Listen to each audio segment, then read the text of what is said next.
그래서 네. 최근에 그 애널리스트인 에릭 발추나스라는 사람이 네.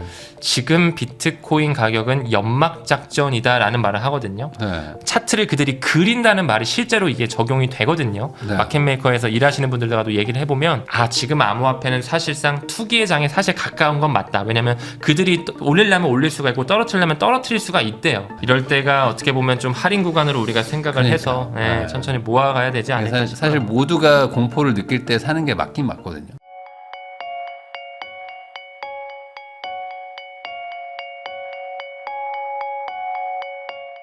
안녕하세요. 부인담TV의 부인담입니다. 오늘은 주식회사 타임레버리지 대표이시죠. 문창훈 작가님 모시고 최근 암호화폐 시장에 대해서 좀 다양한 이야기 나눠보도록 하겠습니다. 작가님 안녕하세요. 네, 안녕하십니까. 요즘에 아무래도 지금 다 좋은데 네. 다 좋은데 이 암호화폐 시장만 안 좋아요.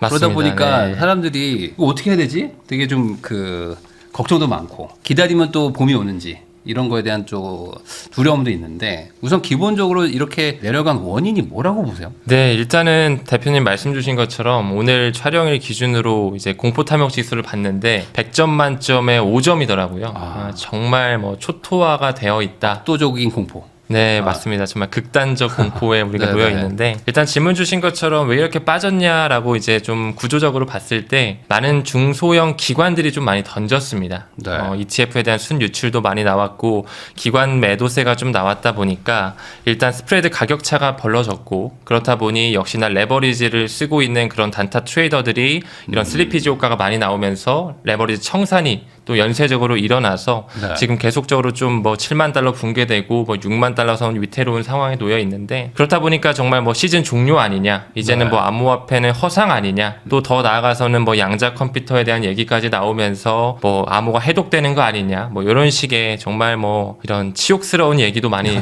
들리고 있고 정말 좀 힘든 시장을 걸어가고 있죠. 네. 근데 이게 뭐 항상 올라갈 때는 이제 모든 곳에서 좋은 얘기만 나오고 안 좋아질 때는 또 안 좋은 얘기만 하는 게 뭐 이게 뭐 코인뿐만 아니라 뭐 주식도 마찬가지긴 한데 네.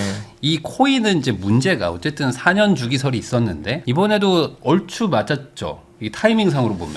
그쵸, 뭐 작년 10월 기준으로 해서 이제 어떻게 보면 고점을 찍었고 이제 4년 주기가 만약에 끝나지 않고 이어지고 있다라고 하면 그렇게 보면 지금 시즌 종료가 맞는 거죠. 그러니까 그것 네. 때문에 또 걱정들을 많이 하는 것 같고 맞습니다. 맨날 차트 보니까 희망을 주고 꼭 이게 내려가고 다시 또 약간 반등하고 빠지고 이거를 하다 보니까 지금도 약간 그 모습인 것 같아서 이게 시즌 종료가 아닌 이유가 뭐가 있을까요? 네, 저는 개인적으로 이제 비트코인에 대한 수요와 공급 자체가 어쨌든 간에 공급량이 2,100만 개로 제한되어 있잖아요. 근데 벌써 어느 정도 이제 채굴 자체는 한 95% 이상 채굴이 끝났거든요. 네. 2,100만 개 중에 거의 2,000만 개 정도는 이미 채굴이 끝났기 때문에 이제는 그런 반감기 사이클 자체에 대한 수요 공급에 대한 패턴은 저는 좀 이제 지나갔다라고 생각을 하고 있고 네. 무엇보다 이제 시장에서도 많은 그런 투자자들이 성수기를 맞고 좀 익숙해져가지고 그런 기관 플레이어들이 들어와서 구조 자체가 조금씩 변하는 양상을 보이고 있다라고 해석을 하고 있어요. 그렇기 때문에 뭐 시즌 종료다 아니다 이걸 논하기 전에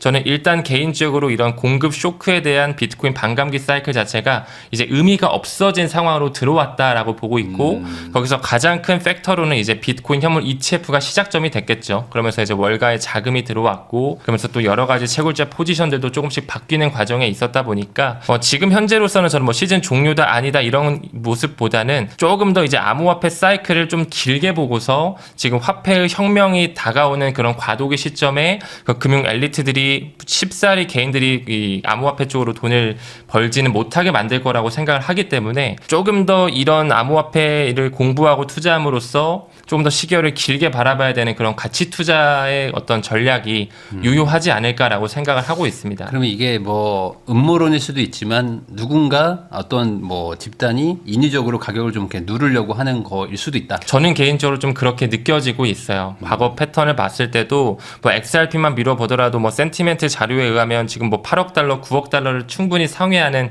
여러 가지 손실 포지션이 나와가지고 있거든요. 비트코인 같은 경우도 이제 쇼텀 홀더들이 어떤 포지션을 구축하고 있냐 봤을 봤을 때 SPO 지표를 보면 1 미만의 위치에 있어요. 그 말은즉슨 단기 개인 투자자들은 계속 좀 팔아 던지고 있는 거고 그에 반해 뭐 스트래티지라든지 메타플래닛과 같은 그런 DAT 기업들 있잖아요. 이더리움 같은 경우도 비트마인이 있을 거고 뭐 XRP 같은 경우도 에버노스라는 하나의 DAT 기업이 있는데 사실 또 그들은 뒤에서는 계속 또 줍줍하고 있거든요. 근데 그들의 뒷배를 보면 우리가 잘 알고 있는 뭐 골드만삭스나 블랙록과 뱅가드와 같은 그런 유대계 금융 엘리트 자산 운용사들이기 때문에 뭔가 좀 수요와 공급 법칙에 따라서 그들의 손바꿈은 나오면서도 가격을 좀 짓누르면서 그들이 지금 암호화폐를 가지고 할 수 있는 미래 청사진을 만들어가는 이제 구조적 변화 시점에 있다라고 좀 판단을 하고 있습니다. 그래서 지금 현재 뭐 되게 어렵죠. 사실 가격만 보게 되면 너무 힘든 시장은 맞는데 지금은 가격보다는 좀 구조의 전환 그리고 기관들의 움직임 그리고 앞으로 다가올 수밖에 없는 토크나이제이션 이 RWA 혁명에 있어서 어떤 코인들이 실사용화 기반으로 계속 기반을 닫고 있는지 이런 곳들에 좀 초점을 잡는 게 맞지 않을까 이렇게 좀 생각을 하고 있습니다. 그러면 이제 이게 비트코인만의 문제는 아니고 그럼 지금 알트코인들도 전반적으로 지금 다 지금 상황이 안 좋은 거죠? 맞습니다. 근데 여기서 또 되게 특이한 포인트는 지금 현재 뭐 비트코인도 굉장히 말씀 주신 것처럼 상황이 안 좋잖아요. 1억 원대도 깨졌고 뭐 이더리움을 필두로 한 XRP, 솔라나, 도지코인 말할 것도 없거든요. 지금 뭐 굉장히 어려운 시점에 놓여 있는데 여기서 되게 아이러니한 거는 비트코인이 예를 들어 한 3% 정도 빠졌다라고 하면 옛날에는 이더리움은 10%, 뭐 XRP면 뭐 15%, 도지코인은 뭐 20%, 30% 빠져야 되는데 비트코인이 3% 빠졌다면 뭐 이더리움은 3.5%, 오히려 XRP 같은 경우는 뭐 2.5% 더 방어를 해주고, 그러니까 오히려 그 비트코인 도미넌스를 봤을 때는 조금 더 비트코인 도미넌스가 내려가는 과정에 좀 있다라는 거죠. 그만큼 알트코인들이 잘 버티고 있다라는 건데 저는 이걸 어떻게 해석하냐면 그만큼 알트코인 자체는 작년부터 오른 폭이 너무 없기 때문에 지금 지속적으로 6개월 이상 과매도 구간을 보여주고 있거든요. 계속 바닥 국면을 다지는 과정에 있단 말이죠. 이제는 뺄 것도 거의 안 남은 상태라는 거죠. 비트가 내려갔을 때 원래 더 큰 폭으로 빠졌는데 상승분이 없다 보니까 지금 내려갈 폭 자체가 없다라는 건데 즉 다시 말해서 어느 정도 이제 매수세가 들어오는 내러티브 좀 생기게 되면 다시 한번 좀 알트코인 역시도 수요와 공급에 의해서 그런 이제 과매도가 거의 끝나가다 보니 이렇게 좀 크게 상방으로 올라갈 수 있는 가능성은 충분히 열려 있다라고 생각을 하고 있어요. 이게 그런 건가요? 그러니까 지금 뭐 금, 은, 뭐 지금 주식 뭐 할 것 없이 다들 지금 막 상승하고 있으니까 그러면은 우선은 뭐 그러니까 환금성이 제일 좋은 비트코인을 팔아가지고 이제 일로 좀 다른 데로 좀 간다. 근데 마침 그때 이제 비트코인 더 간다라고 이제 레버리지들을 많이 써놨던 개인들이나 이제 뭐 그런 중소형 투자자들이 거기서 이제 소위 말하는 이제 레버리지가 이제 청산당하면서 그러면서 이제 더 가속화되고 맞습니다. 이런 분위기인 건가요? 맞아요. 이게 꼭 그 시즌이라기보다는 맞습니다. 그렇게 좀 보고 있고 무엇보다 이제 또 비트코인과 같은 암호화폐 시장은 이제 365일 안 쉬고 돌아가잖아요. 근데 이제 또 뭐 주식 시장이나 이런 파생상품 시장 같은 경우는 딱 주 5일 어느 정도 딱 시간이 정해져 있다 보니까 뭐 빠르게 현금화할 수 있는 가장 최적화된 수단이 또 암호화폐이다 보니 또 그렇게 뭐 주말 사이에 나오는 지정학적 리스크라든지 여러 가지 불확실성으로 나왔을 때 암호화폐 쪽을 좀 정리하고 좀 안전자산으로 뭐 실물 금이라든지 미국 채권 쪽으로 또 쏠리는 경향도 크게 작용을 했다라고 사료됩니다. 그러면 이런 상황에서 결국 이제 비트코인이든 뭐 이제 알트코인이든 이제 암호화폐 투자하신 분들은 이게 어쨌든 이게 금융자산이기 때문에 쉽게 옮길 수 있잖아요. 그러면은 다른 자산들이 막 올라가고 있는 와중에 특히 뭐 지금 뭐 삼성전자도 막 이러고 막 가고 있는데 오늘 포모 와서 샀다 뭐 이런 분들 계속 있거든요. 그러니까 옮겨도 되는 거 아닌가? 이런 생각을 하실 수도 있을 것 같아요. 왜냐면 이제 분위기가 당장 좋아지지 않는다면. 맞습니다. 그럼에도 불구하고 지금은 좀 홀드를 해야 되나요? 어떻게 보세요? 네, 저는 뭐 이 투자 관점에서 뭐 암호화폐가 됐든 주식이 됐든 부동산이 됐든 본인이 공부한 영역 그리고 본인이 좀 대응할 수 있는 영역, 본인한테 맞는 영역은 다 따로따로 존재한다라고 생각하거든요. 근데 그 부분에 있어서 잠깐 내가 가지고 있는 자산 클래스가 떨어지고 다른 게 오른다고 해서 부안해동을 하는 것 자체는 결론적으로는 좋은 수익률을 내기는 좀 매우 희박하지 않을까라는 생각을 해요. 근데 초반에 말씀드렸던 것처럼 지금 이 크립토 피어 앤 그리드 인덱스 자체가 5조 차로 나와 내려와 있다 보니까 정말 뭐 혼돈의 카오스를 걷고 있잖아요. 저는 오히려 이럴 때 뭐 예울 자금이 있다면 조금씩 담아가는 것도 좋을 것 같고, 근데 그럼에도 불구하고 뭐 한 번에 큰 뭐 돈을 한 번에 넣는 게 아니라 그냥 좀 천천히 DCA 전략으로 정도 모아갈 수 있는 최적기의 구간이지 않을까라고 생각을 합니다. 이게 지금 약간 그 최근에 좀 코인 투자하셨던 분들 중에 힘든 게 이렇게 조금 회복하는데 또 빠지고 회복해서 또 빠지고 하다 보니까 맞아요. 지금이니 해서 들어갔다가 계속 지금 약간 지하실 가는 느낌이란 맞아요. 말이에요. 또 속았지 하는데 그러다 보니까 이제 지친 거지 어찌 보면은. 맞습니다. 대표님 정말 맞게 진단해 주신 것 같고 사실 이렇게 좀 반복이 되다 보면 네. 아 나는 더 이상 코인 투자를 안 하고 싶다. 그리고 플러스로 내가 본전만 오면 심지어 본전까지 안 오더라도 본전에 근접한 상황만 좀 오더라도 그냥 어느 정도 손실을 만회하고 알겠다. 팔고 나가야겠다라는 생각을 아마 많이들 이미 하고 계실 거예요. 그러다가 아마 정말 본전 정도 오면 이게 뭐 데드캣 바운스도 수도 있고 뭐 태세 전환으로 갑자기 올라갈 수도 있겠지만 그때 또 많은 개미들이 빠져나갈 거거든요. 근데 정말로 그 금융 엘리트 관점에서 보면 개인들이 탑승하는 걸 원치 않아 합니다. 이거는 또 이제 화폐 대 격변기 속에서 암호화폐가 미래에 이제 미국의 패권을 이어갈 수 있는 도구로도 볼 수가 있기 때문에 그들이 개미가 어느 정도 떨어져 나갔을 때 갑작스럽게 끌어올리는 성향이 나올 거라고 보거든요.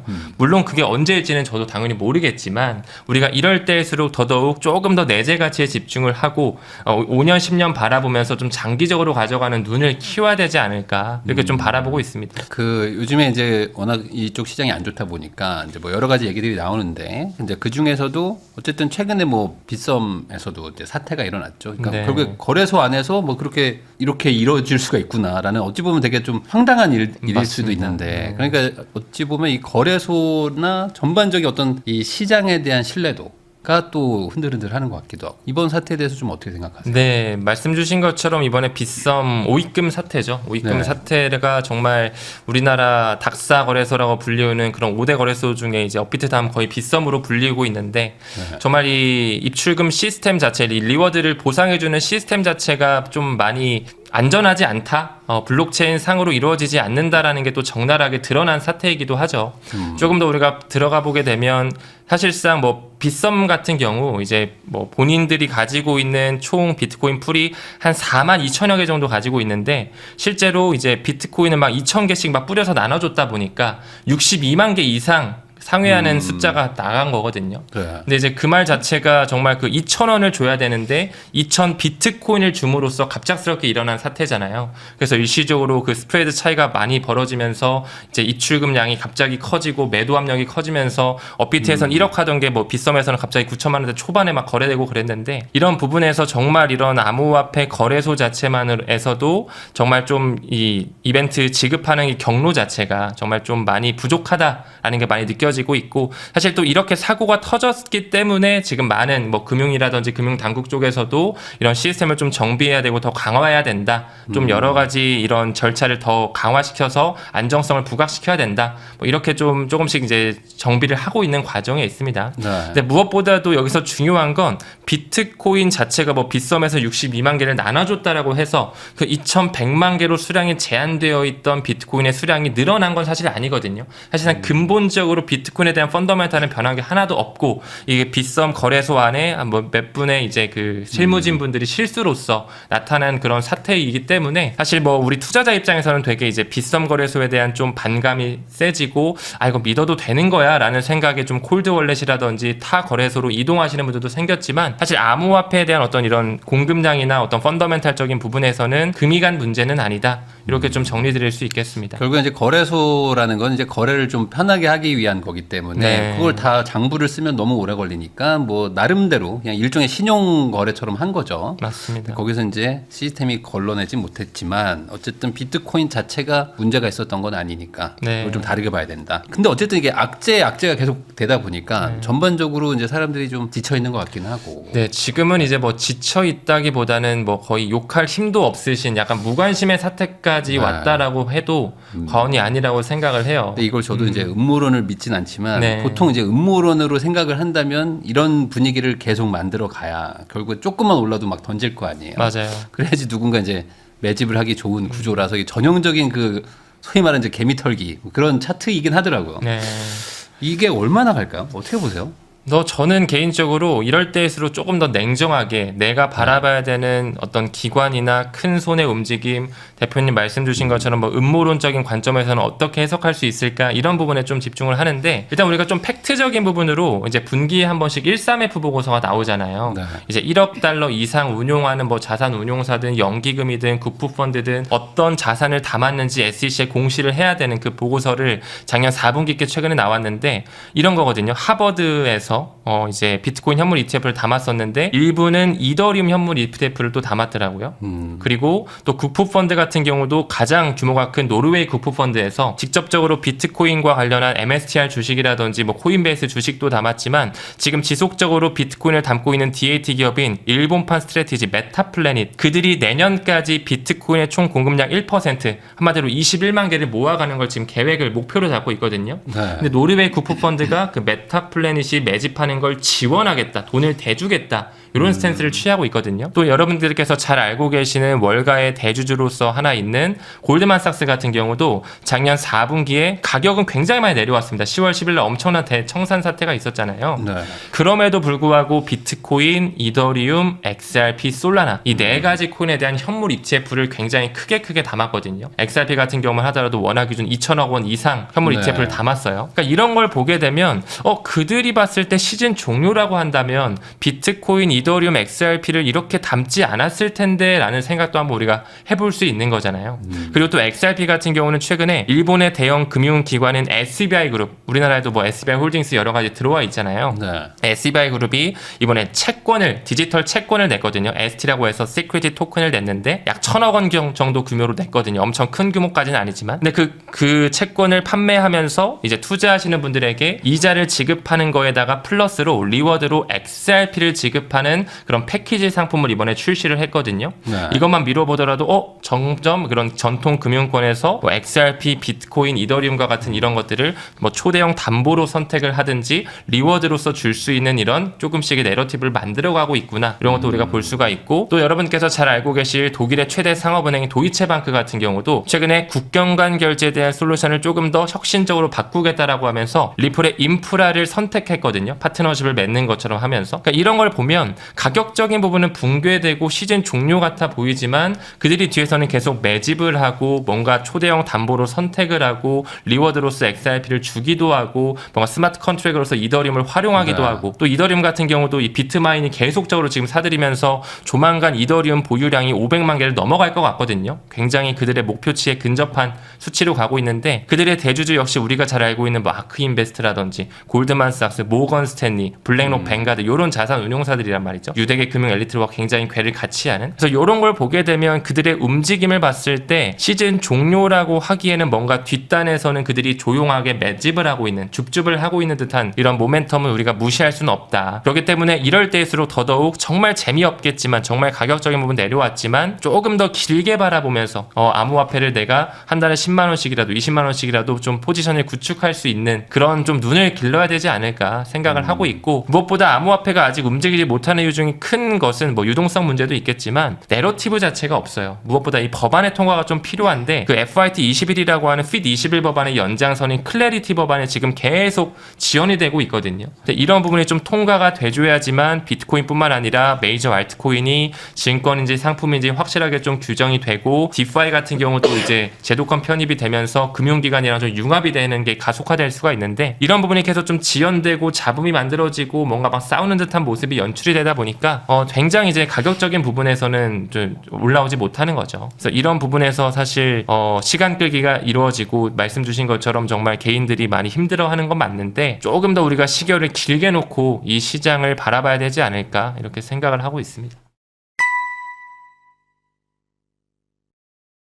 문창훈 작가님하고 이야기 나누고 있습니다. 자, 그러면은 결국에 그 법안이 통과가 되는 것이 어떤 그 반전의 계기가 될 것이다, 뭐 이렇게 이해를 해도 될까요? 네, 저는 좀 그렇게 보고 있고, 무엇보다도 이제 패트릭 휘시라고 하는 백악관의 이 암호화폐 고문 중 한 분이거든요. 그분 같은 경우도 지금 암호화폐 시장에 들어올 수 있는 자금이 수조 달러에 달하는데, 이 플래리티 법안이라고 하는 이 법안의 통과가 지금 이것을 가로막고 있다, 이런 얘기를 직접적으로 하기도 했어요. 네. 그러니까 그만큼 암호화폐 암호화폐 시장, 특히나 알트코인 시장에서 좀 붐업이 될 수 있는 하나의 트리거 포인트로는 일단 클래리티 법안을 좀 뽑을 수가 있겠다라고 말씀드릴 수가 있고, 그래서 언제쯤 통과될 것이냐라고 했을 때 저는 개인적으로 조금 더 보수적으로 기간을 잡는 게 맞을 것 같아요. 최근에 리플의 CEO 브래드 갈링하우스는 올해 4월 정도에는 트럼프 서명까지 이루어지는 확률이 한 80에서 90% 정도 될 것이다, 이렇게까지 얘기를 하고 있는데, 사실 우리가 현실적으로 놓고 봤을 때 아직까지 상원에서, 농업위원회에서는 이제 마크업 단계가 통과됐지만 은행위원회에서는 아직 마크업 단계조차 통과가 안 됐거든요. 이 두 가지의 마크업 단계가 끝나고 본회의까지 통과를 해야 되고,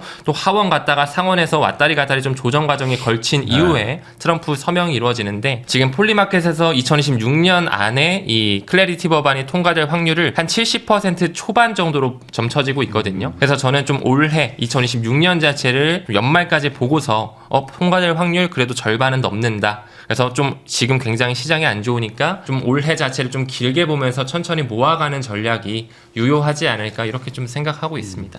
사실 이게 그 예전에 한 몇 년 전에, 한 4, 5년 전에 은 투자를 막 그때 제가 막 하려고 했을 때 골드만삭스였나? 거기서 계속 모으고 있다. JP모건일 거예요. JP모건이다. JP모건. 맞습니다. 근데 가격이 계속 바닥이 있었거든요. 맞아요. 근데 계속 모은다는 거예요. 그래서 조만간 가겠지 했는데 그게 한 3, 4년 지나서 이제 막 맞습니다. 미친 듯이 올라가는 거예요. 작정하고 그렇게 흔들면 사실 못 버틸 때까지 흔들 거 아니에요? 맞습니다. 예. 뭐 굳이 음모론적으로 접근한다면 그런 게 그러면은 꽤 오래 갈 수도 있다라는 또 반대로 또 걱정도 있을 것 같고. 네, 이게 맞아요. 뭐 맞아요. 이렇게 뭐 몇 개월 안에 반등이 올까라는 생각도 좀 있고. 그래서 제가 이거를- 최근에 네. 그 이제 여러 가지 보고서를 보고 논문을 보면서 나왔던 게, 보스턴 컨설팅 그룹에서 지금은 시즌 종료일 가능성을 얘기하면서 이제 카나리 캐피탈 CEO가 얘기했던 부분인데, 지금은 시즌 종료다. 시즌 종료가 맞고 비트코인의 4년 사이클이 계속 이어지고 있다. 근데 지금 시즌 종료가 당연히 맞다. 작년 10월에 고점 찍고 내려오는 과정에 있고 추가적으로 더 떨어질 수 있다라는 얘기를 하면서 그가 이제 두 가지 근거를 제시를 했거든요. 네. 첫 번째가 이제 채굴, 비트코인의 채굴하는 그 채굴자 포지션을 봤을 때 작년, 재작년에 이제 AI 붐이 불었잖아요. 그러다 네. 보니까 데이터 센터가 굉장히 많이 지어지면서 전기에 대한 수요가 급격하게 늘어났다. 그러다 보니 전기세가 비싸짐에 따라 이 비트코인을 채굴하기가 더 어려워진 거죠. 그렇다 보니까 중소형 채굴업자들이 포기를 하면서 비트코인을 던져버리는, 그러면서 시즌 종료가 왔다라는 게 첫 번째 근거였고, 네. 두 번째 근거는 이제 베이시스 트레이딩이라고 해가지고 선물과 현물의 차익 거래를 하는 그 이제 헤지 펀드들의 포지션 자체가 비트코인 현물 ETF가 없었을 때는, 월가의 자본이 들어오기 전에는 그 수익률이 한 20에서 30% 안팎으로 꽤 높았는데, 이제 월가의 자본이 들어오고 비트, 이더, 뭐 XRP, 솔라나 여러 가지 요즘에 ETF가 많잖아요. 그런 자본이 들어오면서 이 베이시스 트레이드에 대한 수익률이 10% 미만, 급격하게는 5% 미만까지 떨어지면서 이 헤지 펀드의 자금들이 이제 다 빠져나갔다라는 거죠. 그런 부분에서도 또 시즌 종료 가능성을 놓더라고요. 그래서 그가 얘기한 게 올해 3분기까지는 안 좋을 수 있고 3분기가 넘어가는 시점에서 금리 인하와 플러스 이제 케빈 워시 연준 차기 의장이 들어오면서 양적 완화가 시작되면서 시장이 다시 반등할 수 있는, 그래서 올해 4분기 정도에는 다시 좀 올라가지 않겠느냐라는 또 설이 있거든요. 그러니까 뭐 저의 의견일 수도 있고 남의 의견일 수도 있겠지만 다 이제 참고적으로 여러분들께서 이제 판단을 해주시면 되는 건데, 그렇게 바라보는 뷰도 있다라는 걸 말씀드리고 싶었던 거죠, 저는. 원래 네. 그 시즌이 1년이 좀 이렇게 쭉 빠지고 3년이 천천히 올라가는 거였나요? 이게? 1년 정도는 갑자기 올라가는 거고, 그 다음에 갑자기 또 1년은 쭉 하락을 하고, 그 다음에 또 1년은 횡보를 하다가 또 이제 어느 정도 길을 모으다가 또 다시 올라가는 이런 사이클이 그러니까 원래는 이게 또 뭐 맞았죠. 본의 아니게 또 그렇게 말씀을 하시는 걸 들어보면 네. 또 이게 또 맞는 것 같고. 그래서 저도 그거를 듣고서는 진짜 그런가라는 생각도 좀 들기는 했는데, 근데 그러기에는 너무나 이런 펀더멘탈적으로 계속적으로 확장이 되고 금융기관이랑 계속 뭔가 만들어가는 여러 가지 이런 호재거리들이 나오다 보니까 네. 이거는 좀 일부러 아까 말씀 주신 것처럼 은을 좀 수년간 누른 것처럼 뭔가 이 암호화폐도 그들이 일부러 좀 가격을 짓누르는 듯한 뭔가 연막 작전이라는 말을 이제 워딩이 막 떠오르면서 많은 분석가들이 조금씩 얘기를 하고 있는데, 저는 좀 그렇게 개인적으로 생각을 하고 있어요. 그 결국에는 그 상승을 놓치면 사실 그 안 되잖아요. 근데 이게 며칠밖에 안 온다면서요. 이 코인 쪽에서 네, 짧으면 정말 2주 정도로도 네, 끝내버리죠. 그 2주를 만약에 내가 못 가지고 있으면 1년에 맞습니다. 나머지 350일 가지고 있어봐야 의미가 없다. 뭐 이런 맞습니다. 얘기도 제가 보긴 봤어요. 네. 그러다 보니까 이제 또 안 팔고 또 가지고 있고 이러는 경우들도 있는데 그 연준 의장 지명이 됐기 때문에 이게 그러면 코인 시장에 좀 호재냐 악재냐 뭐 이것도 좀 궁금하긴 하거든요. 네, 뭐 케빈 워시가 지금 뭐 유력하죠. 어쨌든 네. 지명이 됐고 뭐 큰 이변이 없다면 5월 중순에 제롬 파월 의장이 내려오고서 이제 차기 연준 의장으로 이제 뭐 상원 통과해야겠지만 그렇게 될 텐데 뭐 일단은 케빈 워시의 뒷배경을 봤을 때는 유대계 출신이고 또 네. 월가라든지 백악관 출신에서 일을 했던 경험도 있고 하다 보니까 사실상 또 트럼프가 면접을 봐서 뽑은 인물이잖아요. 그렇다 보니까 친크립토적인 어떤 정책을 펼칠 수밖에 없다라고 생각을 하고 또 미국에서 최초로 디지털 은행이라고 판명된 앵커리지 디지털이라고 하는 은행 이제 하나의 회사가 있었거든요. 또 거기에 고문으로서 또 케빈 워시라는 분이 있었어요. 네. 그러니까 그런 것만 미뤄보더라도 반크립토보다는 친크립토적인 성향을 가지고 있다는 걸 반증할 수가 있고 무엇보다 지금 도널드 트럼프가 면접을 보고 뽑은 사람이기 때문에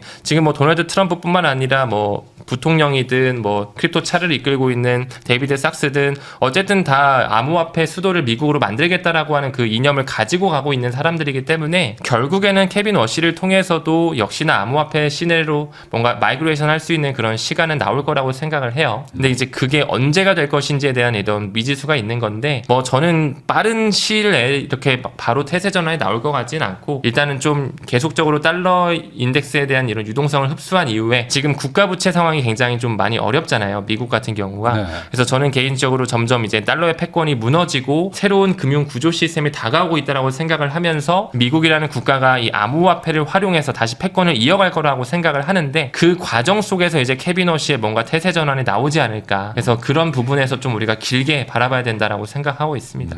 그러면은 그 원래 트럼프 대통령이 당선될 때만 하더라도 이제 연준에서 그 암호화폐를 막 코인을 산다. 금처럼 이제 뭐 아예 그 자산처럼 이제 가지고 가겠다라는 뭐 그런 기대감까지도 있었는데 이번에 그거는 조금 멀어진 건가요? 이 지명자가 좀 예전에 예측하던 거랑 좀 달라진 것도 있으니까. 네, 일단은 뭐 연준에서 직접적으로 매입하려고 하는 그런 계획보다는 트럼프 이제 행정부에서 직접적으로 비축 법안을 통과시키면서 막 이제 뭐 5가지 암호화폐를 비축할 수 있다라는 가능성이 열었던 건데 뭐 일단은 과거부터 이제 제롬 파월도 디뱅킹 문제를 해결하겠다. 이제 네. 디뱅킹이라고 하는 건 지금까지 뭐 초크포인트 2.0이라고 해가지고 암호화폐 친화적인 은행들을 다 뭔가 되게 옥죄이는 듯한 그런 정책들이 있었는데 그런 걸 다 이제 회수하고 있고 또 크리스토퍼 월러 이사 같은 경우는 이제 암호화폐를 필두로 한 은행에서 이 유동성 창구로 암호화폐를 가져갈 수 있는 이제 스키니 계좌를 만들겠다 이런 식으로 조금씩 이제 문호를 개방시켜주고 있거든요. 근데 이제 그 기조는 여전히 이제 지속이 되고 있어요. 그 기조는 지속이 되고 있는데 이제 연준 의장이 이제 바뀌는 과정이 이제 조만간이다 보니 그 결제를 아마 케빈 워시에서 좀 승인을 해주지 않을까 이렇게 좀 바라보고 있고 어쨌든 연준뿐만 아니라 뭐 SEC, CFTC, 뭐 통화감독청, FDIC, 연방예금보험공사까지도 지금 다 친크립토 쪽으로 조금씩 문호를 개방하고 그런 정책들을 만들어가는 과정에 있다. 이렇게는 볼 수 있습니다.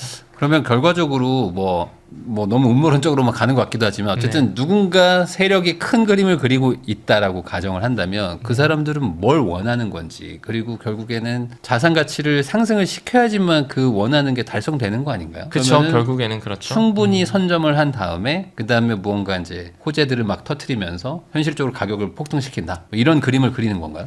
뭐 그런 음모론적 관점에서 본다면 어쨌든 뭐 비트코인 같은 경우는 저는 2030년 정도를 놓고 봤을 때는 중앙은행의 외환 보유고에도 편입될 가능성을 놓고 보고 있거든요. 그러니까 그만큼의 뭔가 실물 금을 추격하는 듯한 가치 저장 수단으로 그리고 초대형 담보로서 계속 인정이 되는 듯한 그런 내러티브를 계속 강화될 것이라고 생각을 하고 또 프론트엔드 측면에서는 어쨌든 RWA 시장이나 뭐 스테이블 코인 시장이나 계속 이제 붐이 이루어지면서 뭐 솔라나라든지 이더리움에 대한 그런 메인애들이 채택이 될 거고 그 백엔드 측면에서는 이제 국경 간 결제 시스템 자체를 완전히 바꾸고 새로운 금융 구조가 나오면서 또 XRP와 XLM과 같은 비주권 자산들을 필두로 해서 조금 더 탈중앙화된 어떤 플랫폼들을 활용한 그런 어떤 결제 시스템이 다가오지 않을까 이렇게 생각을 하고 있습니다. 그러면 그렇게 되면은 어쨌든 지금의 가치와는 비할 바 없이 높아질 거니까 지금의 어떤 이런 하락이나 이런 것들은 기다리고 견뎌야 되는 어떤 그냥 어쩔 수 없는 상황이다. 이렇게 해석을 해야 된다는 네, 건가요? 저렇게 봐도 저는 무방하다 생각하고 무엇보다 뭐 XRP와 스텔라루멘과 같은 이런 어떤 국제 결제에서 활용될 수 있는 그런 백엔드 시스템 자산들은 가격이 낮으면 오히려 이제 결제 비효율성이 더 크거든요.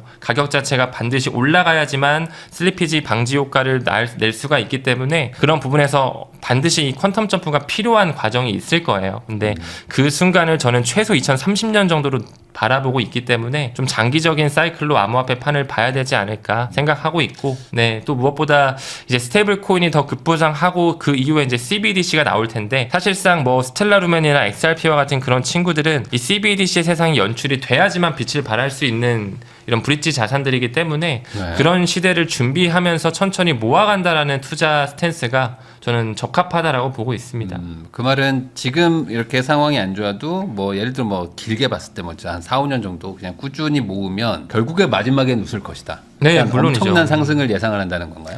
이게? 엄청난, 물론 뭐 무조건적으로 계속 오르는 자산도 없고 계속 떨어지는 자산도 없다라고 생각하거든요. 사실 이런 기저가 깔려있기 때문에 지금 암호화폐판이 6개월 이상 계속 횡보하고 하락만 하잖아요. 네. 근데 계속 이렇게 떨어질 수는 없다라고 생각해요, 저는. 왜냐면 또 그들이 버릴 이런 클래스 자산들이 아니기 때문에. 그래서 결국엔 또 올라갈 거라고 생각은 하지만 뭐 당연히 이런 변동성은 크게 있겠죠. 근데 이제 조금씩 그 저점 자체가 평균적으로 높아지면서 그 저점을 다지면서 또 올라가는 과정으로서 장기적 우상향 패턴을 그릴 것이다라고 보는 게 저의 지론입니다.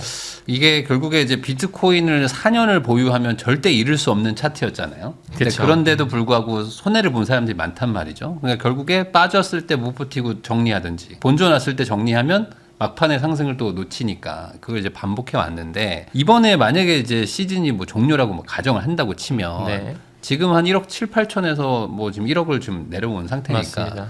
아직 절반까지는 안 왔는데 고점 대비 거의 절반 빠졌죠. 과거에는 거의 고점 대비 그래도 뭐 3분의 1, 4분의 1까지도 갔었잖아요. 맞습니다. 이번에도 그렇게까지 갈 수도 있을까요? 아니면은 구조적으로 시즌이 종료가 됐다고 하더라도 그렇게까지 가기에는 어려울 것이다. 뭐 어떻게 보세요? 네, 일단은 저는 이 저점 자체가 조금씩 이제 다져지는 올라가는 상황에 있다라고 생각해요. 그래서 뭐 추가적으로 하락 가능성은 당연히 있겠지만서도 아까 말씀 주신 것처럼 고점 대비해서 옛날에는 뭐 비트코인도 7, 80% 정도 빠졌잖아요. 그렇게까지 빠지는 것보다는 뭐 그래봤자 큰 차이 안 나지만 뭐 7, 80%였다면 한 5, 60% 정도 그 정도 선으로 조금 이제 상회되지 않았을까 이렇게 보는 거죠. 그러면 지금도 충분히 저점 구간으로 볼 수 있다면 그러면 이제 좀 장기적으로 조금씩 모아 나가라. 네, 지금은 저는 모아 나가기에는 좋은 상황이다라고 왜냐면 또 생각하고 이제 있어요. 샀는데 또 빠지고 샀는데 빠지고 하니까 이게 그래서 힘든 거잖아요. 맞아요. 그냥 네. 안 살 걸 이런 생각이 드니까 네. 참으로 이게 힘들 수 있는 그런 차트 모양새인 것 같긴 한데 결국에는 이 미래를 이게 바꾼다라는 믿음이 없으면 그냥 단순히 그냥 투자로 접근하기는 좀 어려울 것 같아요. 맞습니다. 사실 뭐 누구 추천을 통해서 사거나 얘가 오른다라고 해서 나도 좀 사볼까라고 해서 산다라고 하면 네. 암호화폐 판에서 돈 벌기는 사실 매우 힘들지 않을까 생각해요. 정말 본인이 누구한테 흔들리지 않고 삼성전자 하이닉스가 저렇게 올라도 내가 흔들리지 않을 자신과 내공이 있으신 분들만 장기적으로 보면서 한 번에 많은 돈 투자 안 하고 천천히 분할로 접근하는 게 지금 우리가 할 수 있는 최선의 선택이지 않을까라고 생각을 합니다. 삼성전자도 뭐 5만 원 이렇게 내려갔을 때 그때 사신 분들도 소수가 있긴 하지만 그분들이 되게 조롱을 많이 받았거든요. 물론이죠. 그때 네. 뭐 삼성전자 왜 사냐고 했는데 또 시간이 지나니까 또 이렇게 돼요. 이런 거 보면은 결국에 그 좋은 것은 시간의 차이지 인정은 받는다. 맞습니다. 그 네. 좋은 것이라는 게 맞냐 아니냐 이제 이것만 판단하면 된다. 네, 얘기를 해주신 것 맞습니다. 같아요. 정말 동의하고요. 결국에 그러면은 법 개정 말고 그 전에 무언가 또 다른 이벤트도 있을까? 어쨌든 조금이라도 뭐 한 1억 2, 3천만이라도 올라와줘라 하는 분들도 많으니까. 일단은 뭐 법의 완전한 통과 자체를 제가 뭐 올해 연말까지는 최소로 좀 열어놓자로 말씀드렸지만 네. 또 기대감이라는 게 또 있잖아요. 어느 정도 상원에서 통과만 되더라도 이제는 그럼 정말 본회의 상정해서 상원 합의만 되면 트럼프 행정부 서명만 남았다. 뭐 요 정도 스텝만 밟더라도 어느 정도 좀 선반영이 될 수 있지 않을까라는 생각도 들고 네. 또 무엇보다 뭐 올해 11월이 또 중요한 또 선거가 있잖아요. 도널드 트럼프의 중간 선거가 있기 때문에 지금 여러 가지 뭐 선심성 정책을 펼치고 있죠. 뭐 카드에 대한 이자를 낮춰준다라거나 뭐 MBS를 2천억 달러 또 매수한다라는 얘기도 있었고 있었고 또 뭐 계속적으로 뭐 관세를 통해서 벌어들인 수익을 국민들한테 나눠주겠다 뭐 이런 식으로 얘기도 했는데 이런 부분에 있어서 지금 한 2분기, 3분기 정도의 이런 타임라인들이 좀 비춰져 있거든요. 그리고 또 이 SLR이라고 하는 더 강화된 어떤 레버리지 비율 자체도 은행에 적용이 된다라고 했을 때 그들이 또 국채를 사줄 수 있는 여력이 만들어지고 지금 또 뒤에서 지금 그 스콧 베센트 미국 재무장관이 미 국채를 계속 찍어내면서 TJ 잔고가 올라가고 있거든요. 한마디로 돈을 지금 그들이 비축해 놨다가 필요한 순간 어느 시점에 갑자기 또 자산 시장으로 돈을 밀어넣을 수 있는 가능성이 있다라는 거죠. 그러니까 이런 걸 미뤄봤을 때는 그들이 중간 선거를 의식하지 않을 수가 없을 것이다.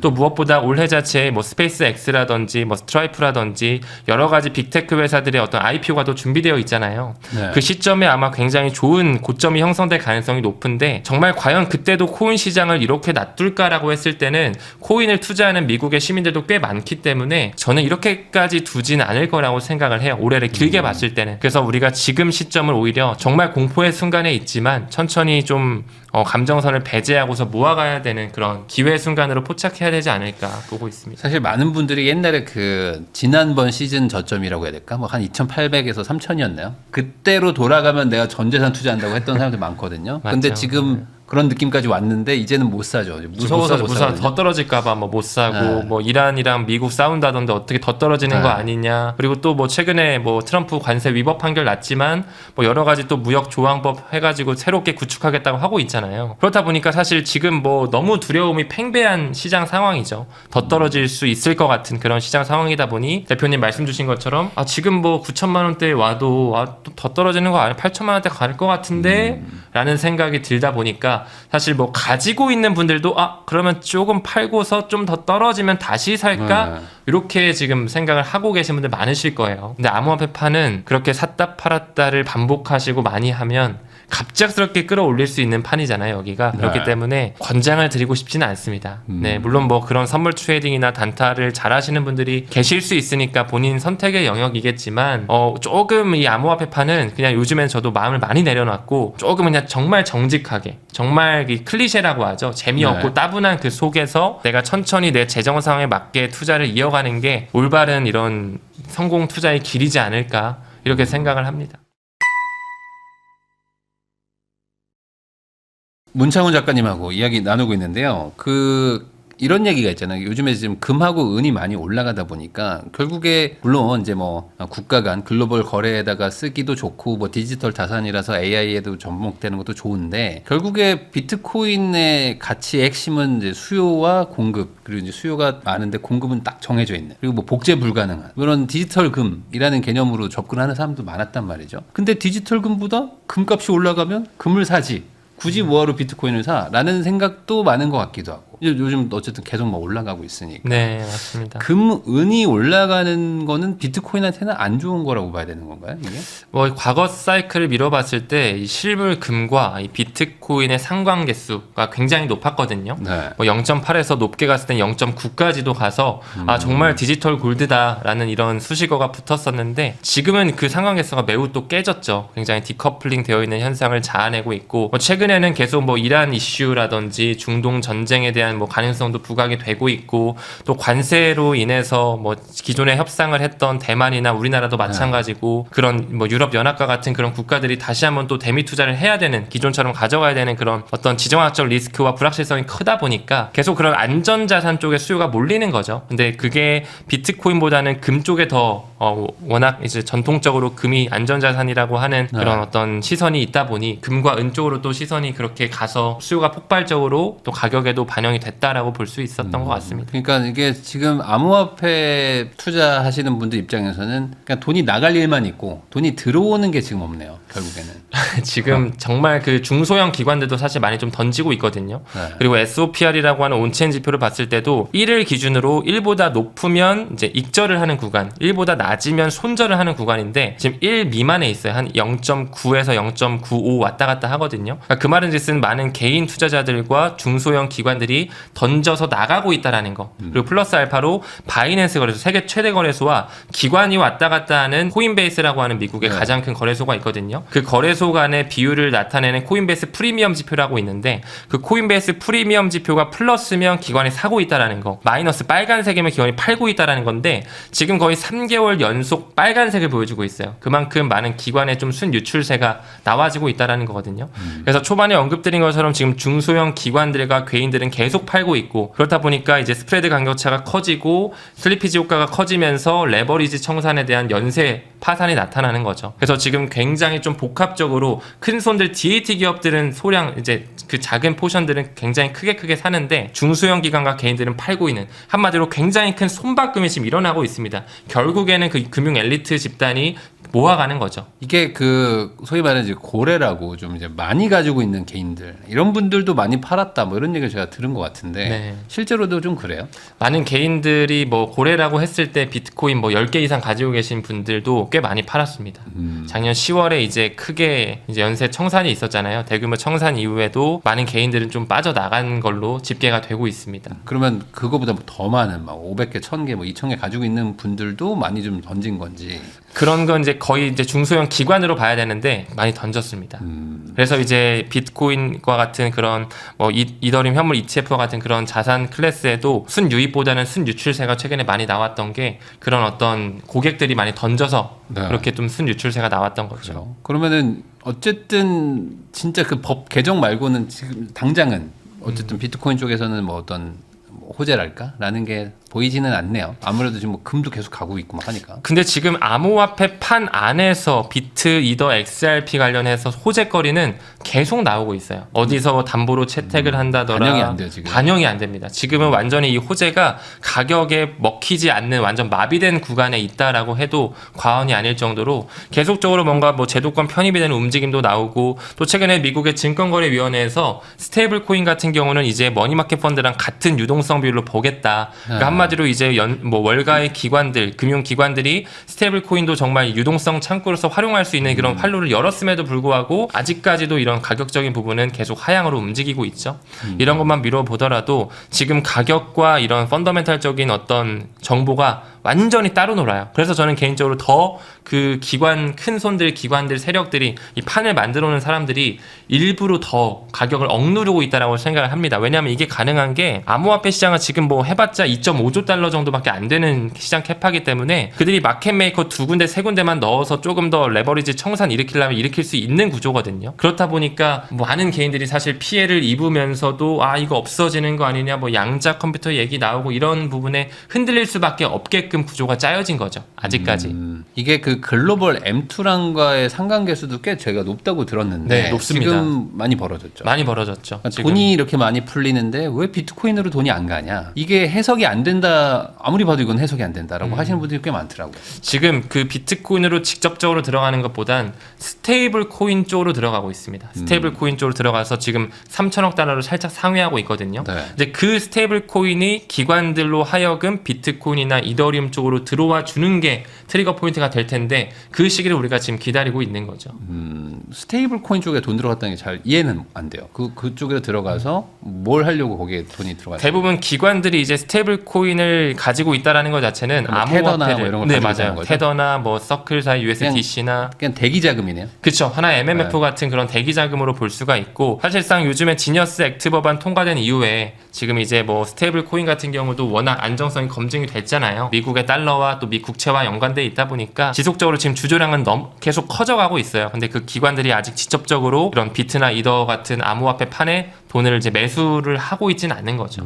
크게. 그 돈이 들어올 때가 아마 시작하는 시기일 것이다. 네. 그게 들어오는지를 어떻게 알아요? 그러면 직접적으로 스테이블 코인에 대한 온체인 지표로서 이게 지금 내려가는지 올라가는지 다 투명하게 공개가 되고, 또 무엇보다 우리가 알 수 있는 뭐 13F 보고서 공시 자료도 볼 수가 있고, 또 아캄이라고 하는 플랫폼을 통해서 뭐 트럼프의 월드 리버티 파이낸셜 자금이 얼마가 빠졌고 얼마가 들어왔고 이런 네. 것들을 다 실시간으로 볼 수가 있기 때문에 지금 그들의 포지션을 우리가 직접적으로 확인할 수가 있는 거죠. 그러니까 결국에 암호화폐 장점이 어쨌든 장부가 공개돼 있는 건데 여기에서 그러면 몰래 한다는 건 없는 거잖아요. 어쨌든. 그쵸, 맞습니다. 맞습니다. 그러면 그 유입이 들어온다는 거를 보고 움직여도 사실 충분하겠네요, 어찌 보면. 어떻게 보면 그렇죠. 근데 이제 지금 현재가 이제 워낙 공포 구간에 달해 있다 보니까 네. 이럴 때가 어떻게 보면 좀 할인 구간으로 우리가 생각을 그러니까. 해서 네. 천천히 모아가야 되지 않을까 싶어요. 사실 모두가 공포를 느낄 때 사는 게 맞긴 맞거든요. 네. 항상 그래야지 성공하는데 오를 때는 마음이 편한데 네. 내릴 때는 못 사는 게 또 사람 심리기도 하고 맞습니다. 결국에는 진짜 이렇게까지 내려왔으면은 여기서 한번 사서 한 또 두세 배도 오를 수도 있는 건데 더 빠질까 봐 항상 그게 맞아요. 걱정인 거죠. 그리고 또 지금 국내 주식 같은 경우도 엄청 오르는데 네. 대표님 말씀 주신 것처럼 작년만 하더라도 사실 국장 탈출은 네. 지능순이다라는 얘기가 있었잖아요. 그런 것처럼 그렇죠, 항상 있었죠. 네, 정말 그 축적의 시기가 굉장히 길고 이런 광란의 파티 시기가 짧다 보니까 또 코인이 더더욱 그게 극대화되어 있는 시장이잖아요. 네. 그래서 더 그런 인내심을 요하는 그런 구조가 아닐까 생각이 듭니다. 혹시 이럴 수도 있나요? 그러니까 지금 코인 말고 나머지는 다 올랐기 때문에 네. 반대로 얘기하면 여기들이 끝도 없이 갈 것 같지만 사실 그럴 수는 없고 네. 어느 순간 이제 뭐 익절이죠. 소위 말하는 이제 익절을 하는 돈들이 나올 거고 그게 네. 어딘가로 갈 텐데 상대적으로 내려가 있는 이제 암호화폐 시장을 그때 가서 이제 돈이 올 수 있다. 이거를 노리고 있는 분들도 있는 것 같거든요. 네, 그런 낙수 효과가 충분히 나올 수 있다라고 생각하고 지금까지 항상 자산 클래스가 상승한 이후에 어느 정도 버블이 꺼졌을 때 또 이제 어떤 돈으로 익절 구간을 펼치면 또 어디 쪽으로 돈이 흘러나가야 되잖아요. 네. 그런 부분에서 사실 암호화폐가 가장 위험성 자산으로 치부가 되어 있는 곳이기 때문에 사실 거의 항상 마지막에 오는 그런 또 영역이기도 하죠. 그래서 지금 현재를 좀 오히려 그런 축적의 기회로 우리가 생각을 하는 게 좋다라고 저는 바라보는 거고. 여기서 추가 악재라고 할 만한 거는 없을까요? 추가 악재로 뭐 더 나올 게 없을까요? 추가 악재라고 한다면 이 법안에 대한 통과가 어쨌든 지금 백악관 쪽에서 이제 직접적으로 컨트롤 해가지고 너희 은행 쪽, 월가 쪽이랑 암호화폐 쪽이랑 어느 정도 합의를 봐라. 네. 지금 스테이블코인에 대한 이자를 주네 마네 하고 있고 또 디파이에 대한 규정이 있다 없다 하고 있고 또 트럼프 관련해서 이해충돌 문제까지 지금 계속 민주당 쪽에서는 이걸 잡음으로 만들고 있는데 이 부분에서 추가적으로 뭔가 발목이 잡혀가지고 또 싸움이 일어나거나 시간이 더 지연될 것이라고 생각을 하거나 그런 리포트가 나온다라고 하면 이것은 또 추가적인 악재로서 더 시장에 악영향을 미칠 수가 있겠죠. 그런 부분은 충분히 우리가 고려해야 될 것 같고 또 무엇보다 뭐 진짜로 미국이랑 이란이랑 지금 어쨌든 굉장히 교착 상태에 머물러 있는데 핵 협상이 잘 안 돼가지고 실제로 정말 제한된 공격이 들어갔다라고 하면 그것 또한 암호화폐 판에서 물론 뭐 그건 주식도 마찬가지고 하겠지만 네. 위험자산 시장에 굉장히 또 악재로 작용이 될 거고 또 뭐보다 암호화폐 판에 뭐 계속적으로 뭐 빗썸 오입금 사태도 있었지만 뭔가 해킹이 될 수 있는 그런 가능성도 열려 있기 때문에 그런 부분 역시도 우리가 경각심을 놓아서는 안 되겠죠. 그래서 뭐 당연히 악재 같은 경우도 많이 나올 수 있습니다. 근데 정말 아이러니한 거는 호재가 더 너무나 많았음에도 불구하고 지금도 많이 나오고 있음에도 불구하고 가격에 반영이 안 된다는 게 참 너무 아쉽고 최근에 또 미국의 애리조나주 이제 주정부단이 하나잖아요. 네. 여기 같은 경우는 이제 비트코인에 굉장히 친화적인 주정부 중에 하나거든요. 애리조나랑 뭐 뉴햄프셔랑 텍사스 이 세 가지 주는 이미 비트코인 비축 법안을 통과한 주정부입니다. 근데 최근에 이제 미국의 이제 애리조나주의 이제 상원 금융위원회에서 비트코인뿐만 아니라 XRP도 비축할 수 있는 안을 냈어요. 네. 그래서 금융위원회에서는 통과가 됐어요. 근데 이제 물론 상원도 통과해야 되고 하원도 통과해야 되고 주정부 서명도 해야 되겠지만 그런 부분만 미뤄보더라도 사실 XRP는 굉장히 호재잖아요. 이 SB 1649라고 하는 하나의 뭔가 법안이 조금씩 만들어지는 과정에 있다라고만 해도 뭐 10% 20%를 상회하는 어떤 상승 이력이 나올 수 있는 시장이 되는데 정말 뭐 이런 뉴스가 나왔음에도 불구하고 오히려 지금 하락을 하고 있으니까 이제는 뭐 정말 이런 호재가 먹히지 않는 그런 상황에 놓여 있구나 이런 거를 좀 덤덤하게 오히려 좀 인지를 하면서 그냥 꾸준하게 그냥 저는 목표 수량을 모아가는 과정에 있습니다. 네. 이게 그 다음번 이제 만약 상승장이 온다 그러면 네. 결국에 비트코인 먼저 가는 건가요? 비트코인 가고 그다음에 알트가 가는 건가요? 저는 클래리티 법안이 통과되기 전에는 비트코인이 먼저 가고 알트코인이 가는 전통적인 그 틀을 벗어나지 않을 거라고 보고 있어요. 그러면은 알트코인들도 뭐 종류가 있을 텐데 아무래도 좀 그나마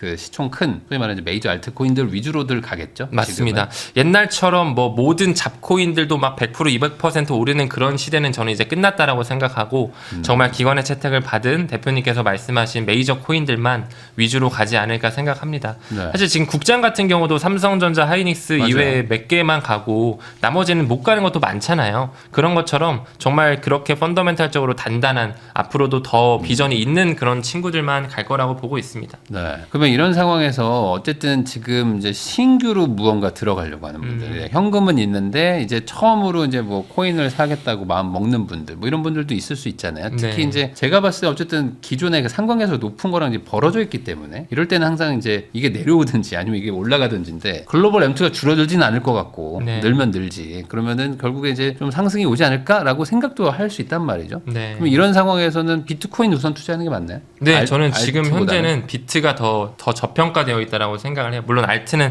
오른 게 없어서 지금 덜 빠지는 거지만 지금 비트 같은 경우는 정말 고점 대비해서 거의 2배 가까이 빠졌기 때문에 1억도 깨졌잖아요. 네. 지금 이럴 때 우리가 천천히 모아가는 적기이지 않을까 생각을 하고 좀 한 번에 들어가기보다는 좀 분할로 나눠서 들어가는 게 네. 좋을 거라고 생각합니다. 그러면은 이제 XRP도 한번 좀 여쭤보고 싶은데 네. XRP는 지금 상황이 어때요? 여기도 아까 호재가 몇 개 좀 있다고 하셨잖아요.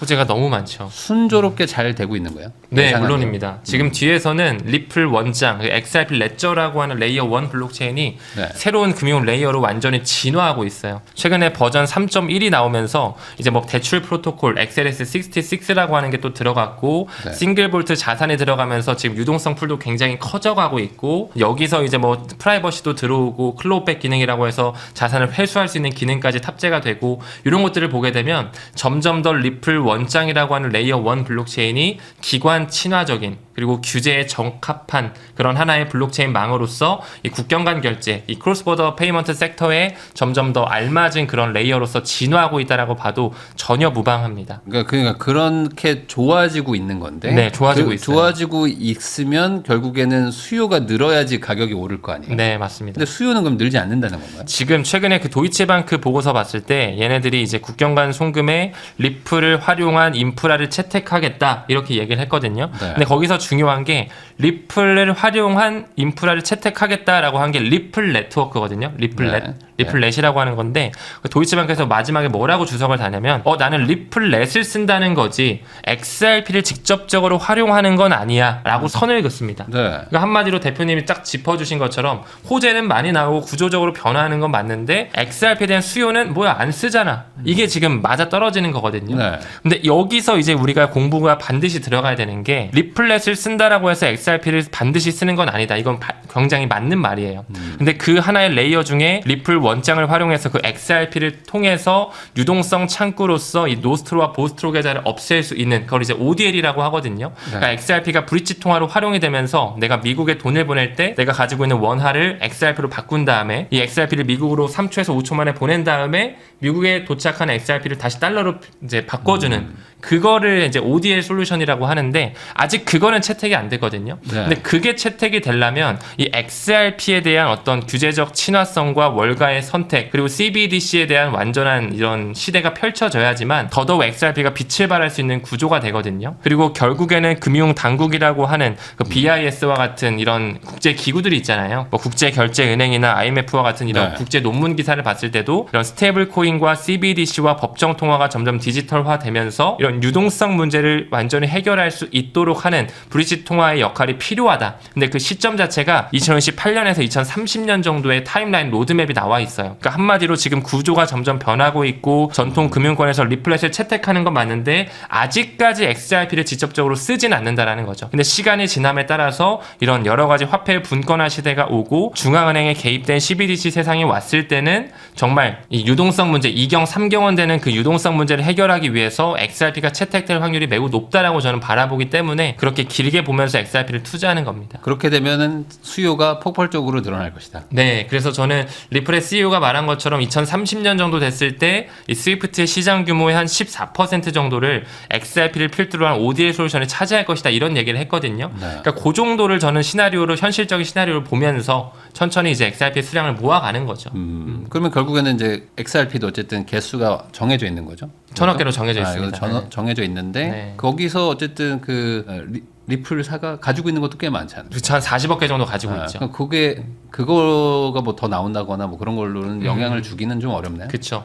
이게 많은 분들께서 XRP가 이제 리플사에서 많이 가지고 있고 네. 또 에스크로 물량도 한 340억 개 정도 가지고 있거든요. 근데 그게 또 리플사가 직접적으로 가지고 있는 건 아니에요. 하나의 이제 유동성 창구로서 해놨는데 뭔가 중앙화되어 있다라고 하는 이런 굉장히 여러 가지 퍼드성 기사가 많이 난무합니다. 네. 근데 우리가 한번 생각해 볼 게 비트코인 같은 경우 2,100만 개로 제한되어 있잖아요. 네. 근데 뭐 스트래티지가 어느 정도 가지고 있고 메타플랜이 가지고 있고 뭐 미국 정부에서 30만 개 이상 가지고 있다라고 해서 비트코인이 중앙화되어 있다라고는 안 하잖아요. 네. 비트코인은 탈중앙화되어 있는 범지구적인 자산이잖아요. XRP도 사실 마찬가지예요. XRP의 본질을 봤을 때 리플 원장에서 활용되는 네이티브 코인이거든요. 근데 그 리플 원장이라고 하는 블록체인이 탈중앙화된 플랫폼이에요. 리플사가 만든 건 맞는데 누구나 다 참여해서 쓸 수 있는 하나의 레이어 1이라는 거죠. 네. 거기서 활용되는 코인이 XRP이기 때문에 XRP의 본질적인 성격만 봤을 때는 탈중앙화된 암호화폐가 맞다는 거죠. 근데 MSTR이 많이 가지고 있는 것처럼 리플사도 40억 개 정도 가지고 있다 보니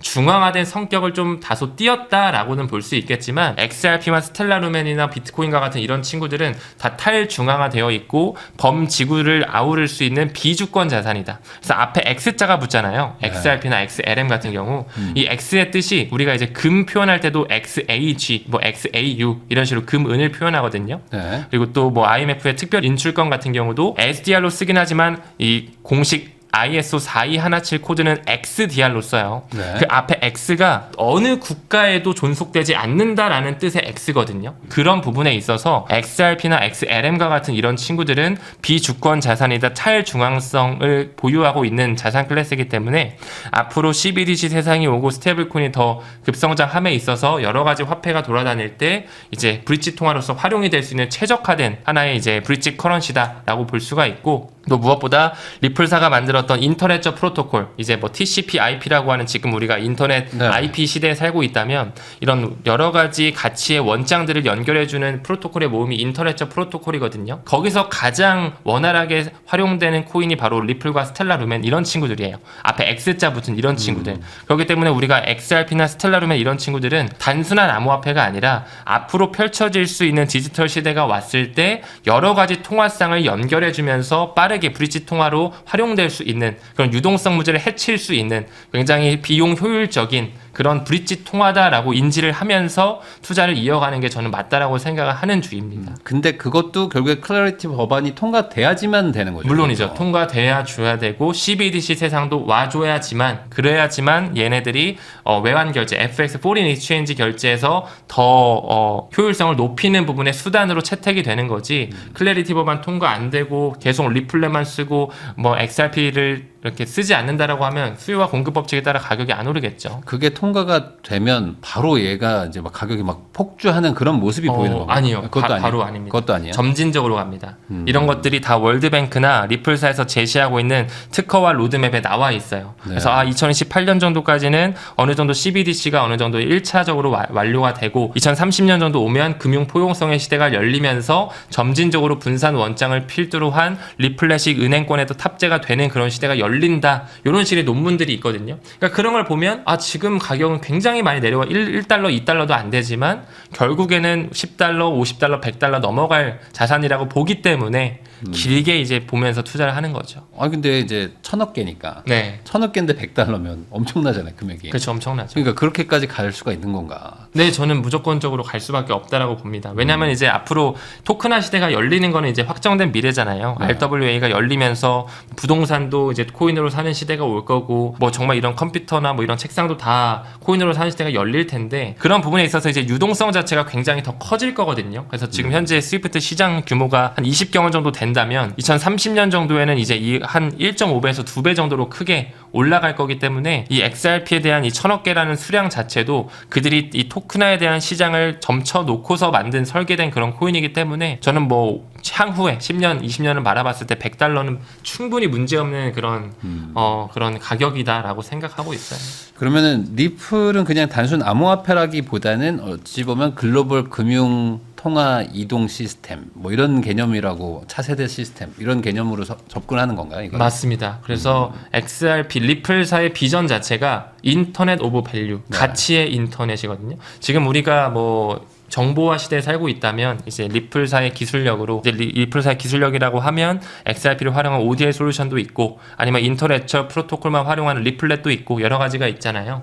그런 부분을 통해서 정말 새로운 어떤 돈의 이동이 자유로워지는 시대를 만들겠다라고 하는 게 이제 리플사의 비전인데, 그런 것처럼 이제 대표님 말씀 주신 차세대 금융 인프라에서 활용될 수 있는 범지구적인 비주권 자산인 브릿지 통화다라고 저는 좀 정의를 하고 싶습니다. 그러니까 요거는 은행이나 금융권에서 쓰기 좋은 거라면 맞습니다. 근데 스테이블 코인은 따로 있잖아요. 지금 예를 들어 기업에서 스테이블 코인들 만들어내면 그거는 그거대로 리플과 같은 역할을 어느 정도 할 수 있는 거 아닌가요? 맞아요. 글로벌한 거래? 맞아요. 스테이블 코인도 물론 국경 간 송금에서도 활용되고 다 활용이 될 수 있죠. 하지만 스테이블 코인 자체가 어쨌든 이 법정화폐랑 연동이 되는 거고, 또 무엇보다도 이 민간 회사에서 찍어낸 하나의 코인이다 보니까 뭐 여러 가지 문제들을 지금 많은 BIS나 IMF에서는 좀 문제로 지적하고 있거든요. 금융권에서 쓰기는 어렵다. 네, 그렇죠. 보수적인 어떤 크로스보더 페이먼트 망해서, 스위프트 망해서 쓰기는 어렵다는 거죠. 네. 그래서 계속적으로 한국은행도 뭔가 CBDC에 대한 시대가 와야 된다라고 얘기를 하고 있고, 스테이블 코인을 썼을 때는 금산 분리 원칙과도 위배되고 개인정보에 대한 문제라든지 뭐 뱅크런 사태처럼 코인런 사태가 벌어질 수 있다, 이런 식으로 계속 리스크를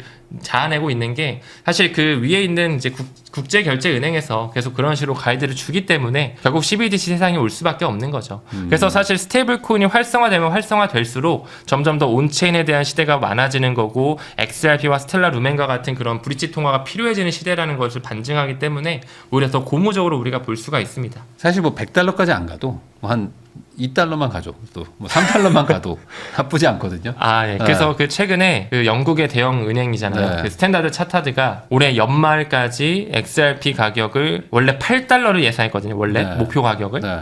근데 이번에 2.8달러로 하향 조정했어요. 근데 이제 비트도 원래 30만 달러 얘기하다가 15만 달러로 하향 조정하고, 이더리움 같은 경우도 한 5천 달러 정도로 하향 조정하고 이런 식으로 다 낮췄거든요. 네. 그러니까 저는 개인적으로 뭐 이게 월가도 안 좋게 본다, 끝났다 이런다기보다는 내러티브 자체를 조금 더 길게 가져가면서 이제 구조 자체가 더 금융권과 친화적으로 바뀌어가고 있다라고 저는 해석을 하고 있습니다. 그래서 정말 뭐 올해 자체가 좀 다사다난할 거고, 암호화폐 판 자체 지금 뭐 정말 상대적 박탈감이라는 워딩이 계속 떠오르고 있고, 기회비용이라는 말이 계속 나오고 있는데, 이럴 때일수록 저는 좀 기회 순간으로 포착을 하면서 미래를 준비해야 되지 않을까 생각하고 있습니다. 근데 모두가 열광하는 판에서는 슬슬 나오는 건 맞는 것 같고, 네. 모두가 안 된다는 판에서 기웃기웃 거려야지 돈을 버는 거는 맞거든요. 네, 그거는 뭐 인류의 역사가 증명한 거거든요. 맞습니다. 그렇게 따지면 지금 이 암호화폐 판은 천천히 좀 들어가도 된다. 공부도 하면서 맞습니다. 차근차근 들어갈 만한 판인 거는 맞을 수 있다. 네, 물론 저는 여기서 그렇게 이제 보고 추가락이 있습니다. 있을 수도 있지만 물론이죠. 그러면 이제 적립식으로 가는 거다. 맞습니다.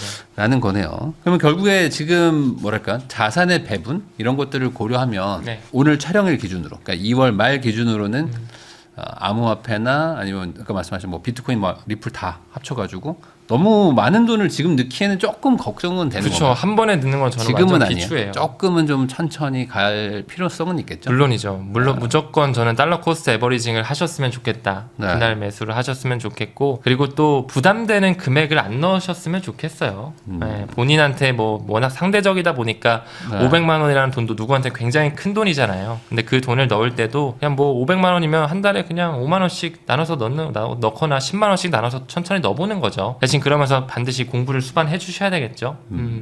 그런 걸로 생각하고 좀 이렇게 차근차근 천천히 좀 넣어라. 지금은 어쨌든 뭐 단기간에 뭐 갑자기 뭐 다음 달에 뭔가 이렇게 급등하거나 이러기에는 지금은 쉬운 분위기는 아니에요. 절대 쉬운 분위기 아니고, 아까도 네. 언급드린 것처럼 정말로 호재가 나옴에도 불구하고 지금 전혀 가격에 반영이 안 되는 네. 정말 그런 마비가 된 시장이기 때문에, 근데 이거는 저도 이제 음모론을 싫어하지만 이거는 뭔가 있는 건데 보통은 이렇게 하면. 그래서 최근에 그 애널리스트인 에릭 발추나스라는 사람이 네. 지금 비트코인 가격은 연막 작전이다라는 말을 하거든요. 네. 뭐 물론 그것도 개인의 의견이겠죠. 저도 지금 개인의 의견을 말씀드리는 건데 매우 좀 동의가 됐어요. 저는 개인적으로. 워낙 이 암호화폐 판이 정말 캐파가 너무 작고 그 네. 세력들이 짜놓은 판때기이기 때문에 가격 조작까지도 저는 가능하다라고 생각을 하거든요. 그런 스프레드를 격차를 벌려놓고서 CME 갭을 유도시키고 레버리지 청산을 연쇄적으로 나오게끔 만드는 것 자체가 차트를 그들이 그린다는 말이 실제로 이게 적용이 되거든요. 네. 마켓메이커에서 일하시는 분들과도 얘기를 해보면 지금 암호화폐는 사실상 투기의 장에 사실 가까운 건 맞다. 왜냐면 그들이 올리려면 올릴 수가 있고 떨어뜨리려면 떨어뜨릴 수가 있대요. 그러니까 이거를 어느 정도 내가 인정을 하고 단기적인 방향성을 못 맞춘다는 것도 인정을 하고서 그렇다고 한다면 내가 지금 할 수 있는 게 무엇이고 내가 지금 뭔가 좀 바라봐야 되는 기관의 움직임, DAT들은 어떻게 지금 행동을 취하고 있는지 이런 걸 보게 되면 얘네들은 지금 사고 있구나.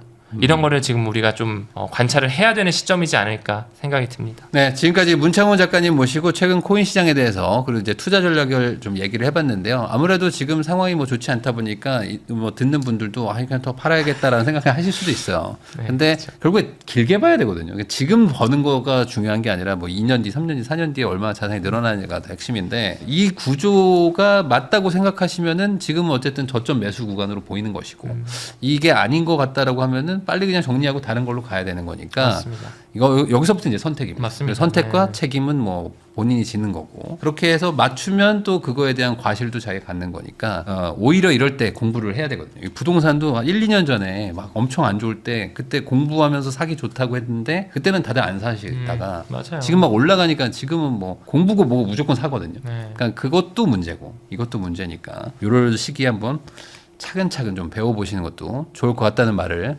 마지막으로 저도 작가님하고 인사 나누도록 하겠습니다. 오늘 나와주셔서 감사드립니다. 네, 고맙습니다.